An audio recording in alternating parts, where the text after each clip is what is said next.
Hey guys, welcome to Unit 2. So this unit is all about solving equations and learning what equations do. So in Lesson 1, we're going to focus on this aim, that I can determine if a given value is a solution to an equation by substituting the value and comparing both sides. So we're going to talk about how you can put something into an equation to check and see if it's true. Let's read. A lot of time is spent in algebra learning how to solve equations and then solving them for various purposes. So it goes without saying that we really need to understand what it means for something to solve an equation. First, let's make sure we understand what an equation is. So an equation is simply a statement about the equality of two expressions. In other words, anything that takes this form, where one expression is equal to another sign, to another expression.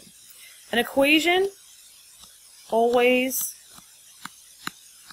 has an equal sign. Always. So when something's asking you what an equation, it's a sentence, it's a mathematical statement that has an equal sign, whereas an expression doesn't have an equal sign. So let's take a look at exercise 1. Exercise 1 says which of the following is not an equation. So pretty easy, which one of these options doesn't have an equal sign? 1 has an equal sign, 2 has an equal sign, 4 has an equal sign, but number 3 does not. So 3 is not an equation. Number 3 is actually an expression.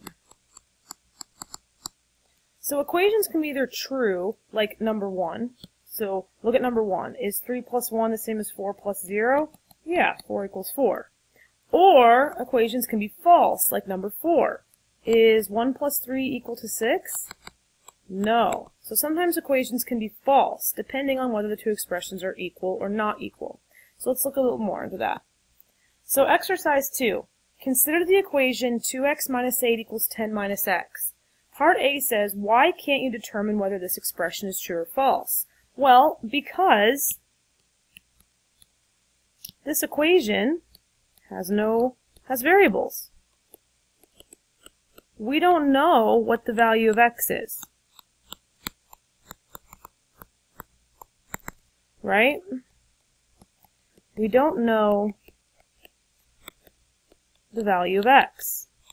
If we knew the value of x, then we could determine whether the two sides were equal. So letter B says, if x equals 5, will the equation be true, and how can you tell? So if I know that x is 5, how can I figure out if it's going to be equal or not? Well, plug in 5 for x. So I'm going to change color. So I have 2x minus 8 equals 10 minus x.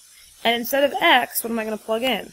I'm going to replace that x with a 5. So 2 times 5 instead of x minus 8 equals 10 minus, and instead of x, I'm going to put in a 5. Now I can see if it's going to be true, because now I can simplify. So 2 times 5 is 10. So 10 minus 8, 10 minus 5 is 5. Oops. 10 minus 8 is 2, and I get 2 equal to 5. Is this equation true? No. Not true, because 2 doesn't equal 5.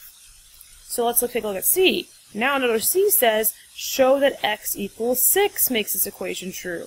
So what do I have to do here? I have to plug in 6. So I have 2x minus 8 equals 10 minus x. And instead of x, I'm going to plug in a 5. Or excuse me, a 6.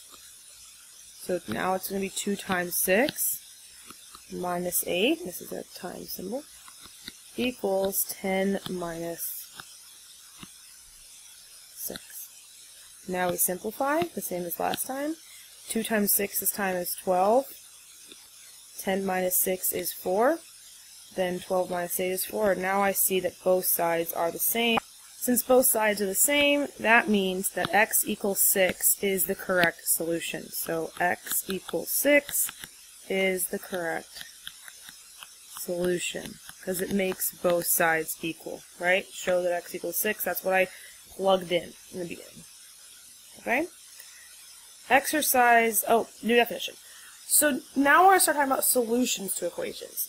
A value for a variable is called a solution to the equation if, when substituted into both expressions, results in the equation being true. So that's why in the last exercise I called x equals 6 a solution, because it made both sides true. When I plugged in 6, I got 4 equal to 4, both sides were the same, so we call that a solution.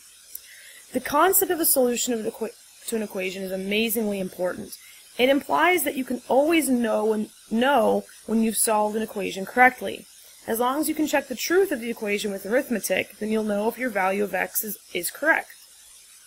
So exercise 3 says, determine whether each of the following values for the given variable is a solution to the given equation. So that says that they're going to tell you that x equals something, show that whatever that is works in the equation they give you. So show the calculations. So letter A, we're plugging in x equals 7. So I'm going to have 2x plus 3 equals 17, and I'm plugging in a 7. So I'll have 2 times, and when I plug things in, I often like to use parentheses. So this is 2 times 7 becomes 14, plus 3 equals 17. 14 plus 3 is 17. Are both sides the same? Yes. So x equals 7 is a solution. Letter B. Now they want me to plug in 10 into this new equation. So I have x minus 20. I always like to rewrite the equation. And now I'm plugging in 10. So instead of x on top, I'm going to have 10 minus 20 over 5 equals negative 4. 10 minus 20 is negative 10 over 5 equals negative 4. And what is negative 10 divided by 5? Negative 2. And is negative 2 equal to negative 4? No. Not a solution. Okay, if you end up with two things on both sides of the equal sign that aren't equal, then that value, this value of 10, it doesn't work. Okay? Let's try 2 more. If you want to, you can pause the video and try these on your own, and then unpause, and I'll show you how to work them all out. So go ahead and pause right now if you like, and then try on your own, and then unpause when you're ready to see the solutions. Okay, so I'm going to plug in 4. So I have 2 times 4 plus 5, because remember I'm looking at the 4 here, equals 6 times 4 minus 1. Now let's simplify. Follow in PEMDAS. 4 plus 5 is 9, and 4 minus 1 is 3. Now I multiply. 2 times 9 is 18, and 6 times 3 is 18. So is x equals 4 a solution?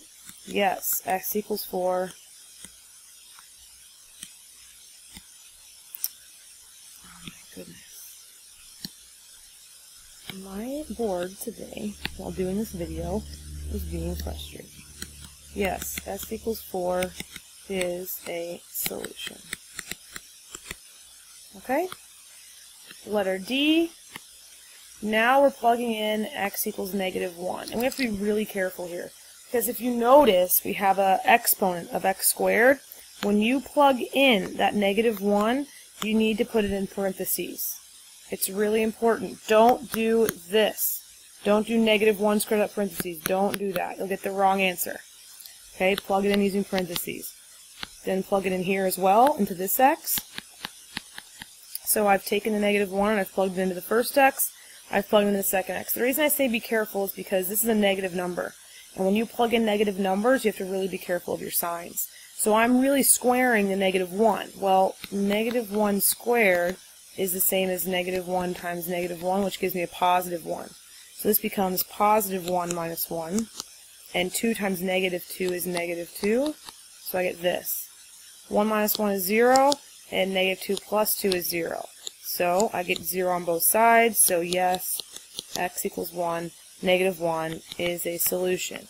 If you hadn't plugged that in correctly, or you'd messed up your signs, you would have gotten a different answer here. So that's why I always say watch your signs, and also I say use a calculator. Use a calculator to help you with your signs. Okay? 2 more. Letter E. Again, if you want to pause and try it on your own and unpause, you're always welcome to. This time I'm plugging in x equals 2.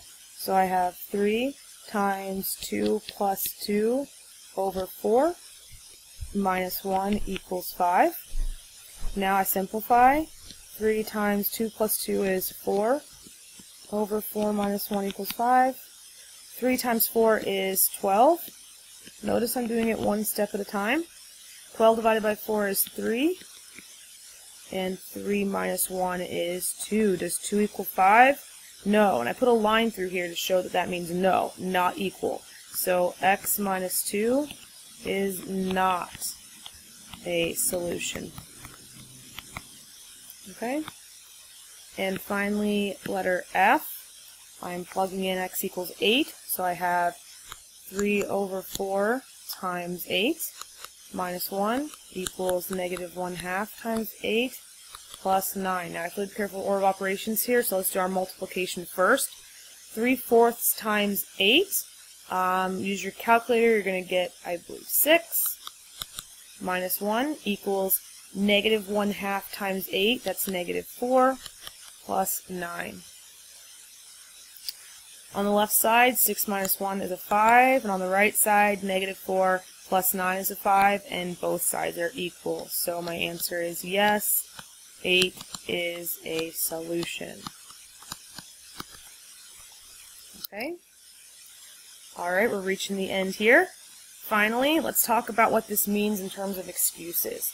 This is no excuse land, and I'm going to circle this because this is really important, and I know how much you guys love excuses. I hear them every single day.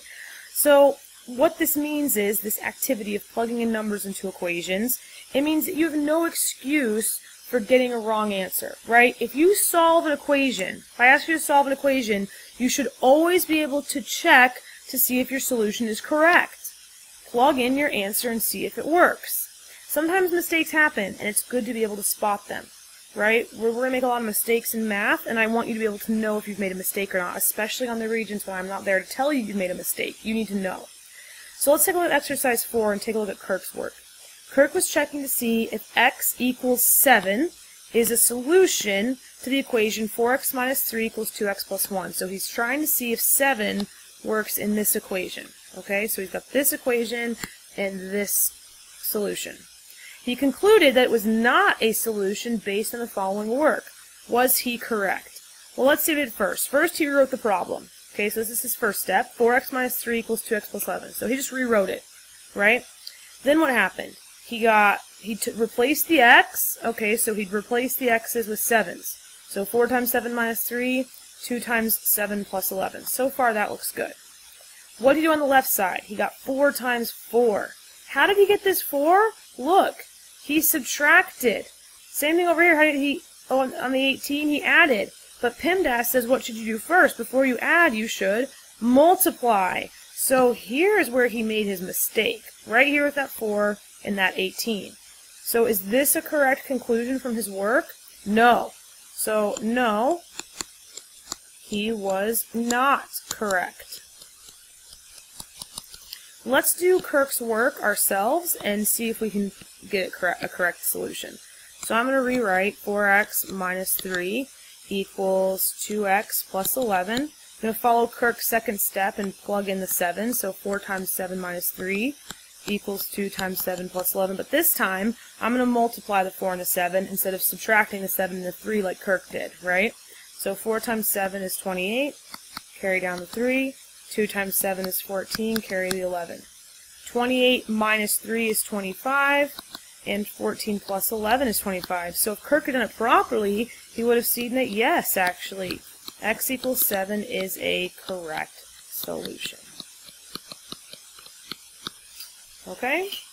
That's it for Lesson 1 in Unit 2. Good luck on your practice, and I'll see you in class.